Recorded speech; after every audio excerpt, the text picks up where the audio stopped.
turabasuhuje mwe mwese mukunda gukurikirana ibiganiro byacu, tunabaha ikaze kuri iyi channel yitwa Nahayo TV Show. Ni channel nziza, channel icishwa ibiganiro bitandukanye bigambiriye kugira ngo mwene muntu agumane ubuzima buzima cyangwa amagara meza. Ni channel nziza cyane, tubararikiye gukora subscribe kugira ngo ibiganiro byacu bijye bibageraho umunsi ku wundi. Kugira ngo rero ibiganiro bibashe kugeraho byihuse mu ba mbere, nuko hirya yo kuba umaze gukanda subscribe wajya wibuka no gukora ku nzogera hejuru kuri bell kugira ngo buri video uploadinze ijye ibashe kugeraho mu ba mbere. Kandi ubaye n'umusanzu ukomeye wajya ukora like, ugakora no kuri share kugira ngo ibyo biganiro byacu bibashe kugera kuri benshi kandi bifashe benshi, kuko niyo ntego yacu. Murakoze cyane.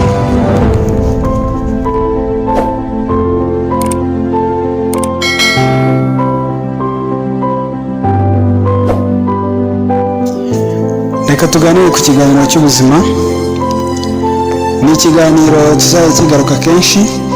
Ni ikiganiro kivuga ngo nawe warengera ubuzima bwa benshi. Erega nawe burya warengera ubuzima. Hari impano wifitemo utaruzi yo kuba warengera ubuzima bw'abantu benshi cyane, ariko iyo mpano ukaba uyifitemo nyamara utabizi. Ese ubuzima bw'abantu waburengera gute? Ni icyo wakora kugira ngo ugire ubuzima bwiza? Mu bintu byinshi bitandukanye byagufasha kugira ubuzima bwiza. Reka nkubwire uburyo bugera kuri 7 wakoresha kugira ngo amagara yawe abe meza, cyangwa se urusheho gukomeza kugira ubuzima bwiza cyangwa se kugumana ubuzima bwiza. Ibyo bintu rero ibyinshi urabizi, ahubwo hari abatabiha agaciro. Cyakora hari n'abaha ibyo bintu agaciro, abo turabashima cyane. Ariko nawe wabiha agaciro kandi ukajya urengera ubuzima bwawe, byanagufasha no kurengera ubuzima bwa benshi. Kuko iyo wigiriye neza, hari benshi ubu ntiwagwa nabi abo mubana, ntiwagwa nabi abakuzengurutse, kuko nawe iyo wigiriye neza uba ushobora no kuba ingirakamaro ku bandi. Ibyo ngibyo waba wari ubizi cyangwa waba utabizi, niko biba bimeze. Rero muri ibyo bintu 7 byagufasha kugira amagara meza cyangwa se ubuzima bumeze neza, icya mbere ni ukunywa amazi, icya kabiri ni ukurya imbuto, icya gatatu ni ukurya ibinyampeke, icya kane ni uguhumeka umwuka mwiza, icya gatanu ni imyitozo ngororamubiri, icya gatandatu ni ugukoresha ibyo kurya biteguye neza, hanyuma icya karindwi ni ugukora cyane no kugira igihe cyo kuruhuka. Izi ngingo ndazisubiramo zatuma ugira ubuzima bwiza cyangwa se amagara yawe akaba ameze neza. Icya mbere ni ukunywa amazi, icya kabiri ni ukurya imbuto, icya gatatu ni ukurya ibinyampeke, icya kane ni uguhumeka umwuka mwiza, icya gatanu ni imyitozo ngororamubiri, icya gatandatu ni ugukoresha ibyo kurya biteguye neza, icya karindwi ni ugukora cyane no kugira igihe cyo kuruhuka. Rero kuko izi ngingo ari 7, tuzagenda tuzivugaho buhoro buhoro, ariko ingingo ya mbere ndeka aba ariyo twibandaho kano kanya, tuyibasesengurire kugira ngo muri magufi duse n'abagize icyo bayivugaho, kugira ngo buri wese amenye yuko amagara meza burya aruta ibindi byose. Ingingo ya mbere rero niyo kunywa amazi.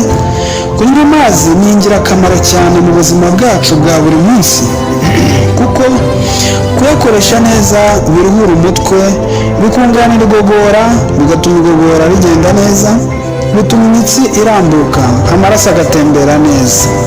Hagati aho rero, iyo umuntu ashaka kugira ubuzima bwiza, yirinda kugira urwango, ishyari, umujinya ndetse n'igomwa.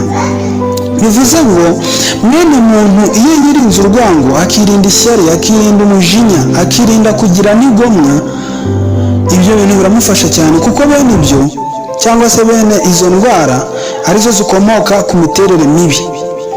Iyo umuntu yatangiye kugira imitekerereze mibi, bituma habaho kudahuza k'utugingo dusohora imyanda, kandi utwo tugingo ari two dukwirakwiza neza ibikenewe mu mubiri no kwakira intungamubiri arizo ariko utwo tugingo akaba ari two twitwa glande endocrine cyangwa se imvubura z'imbere mu mubiri. Izo mvubura nizi zikurikira: hari iya mbere yitwa hypophyse cyangwa se igihorihori gishinzwe igikuriro cy'ingingo. Iya kabiri ni foie, umwijima. Iya gatatu ni thyroid, ni utuzingiro two mu muhogo tuwurinda. Iya kane ni sirena, ni udufuka duto tubangikanye n'impyiko. Iya gatanu ni pancreas, urwagashya. Iya gatandatu ni akagega gahunika intanga z'abakobwa cyangwa abagore muri rusange, aribyo bita imirerantangagore.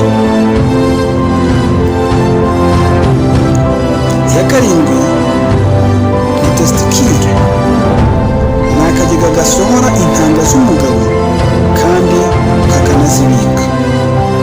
Iya munani ni sidolipora, ni akagingo gashinzwe gusohora ibyuya.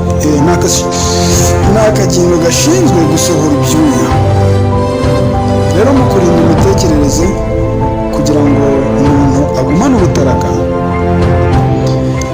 ni byiza ko agomba kurinda umubiri we. Niyo mpamvu yo kugushishikariza gukoresha amazi meza kandi ateguye neza. Amazi rero ni byiza ko abantu bayitaho, twe kujya tuyabona gutyo ngo tuyafate nk'aho ari ikintu kiri aho ngaho kidafite umumaro, cyangwa ngo tubone yuko ari ibintu biri aho ngaho bidafite icyo bivuze. Amazi ni meza, amazi ni ingirakamaro, amazi agize ubuzima bwa muntu. Hepfo turabibona. Ese waba ujya ugira isereri nyinshi ukazungera ukumva ushatse no kwikubita hasi? Koresha amazi atetse neza, uyafata ari akazuyazi ashyushye ku rugero rwiza, uyakamuriremo indimu maze ujye unywa ikirahure buri gitondo.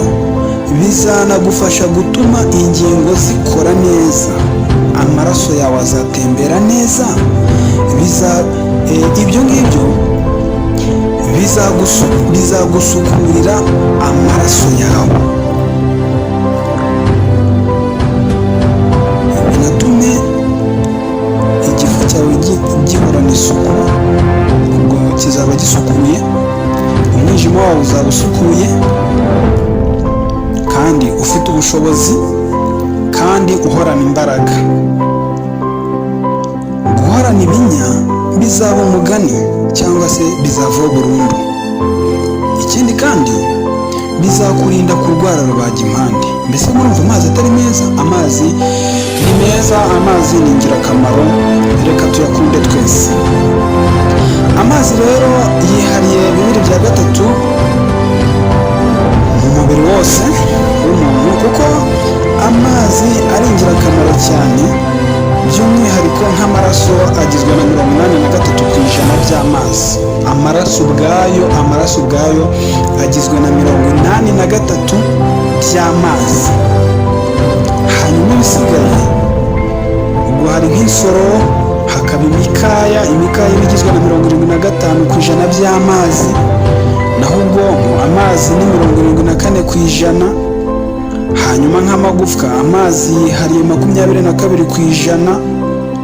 Urumva ko muri buri kantu amazi agiye afiteho uruhare ruremereye ushyize ku ijanisha. Niyo mpamvu bakubwira ngo amazi ubwayo agizwe na 2/3 by'umubiri wose. Bivuze ngo amazi yihariye 2/3, ni ukuvuga ngo kimwe gisigaye muri ibyo bitatu nibyo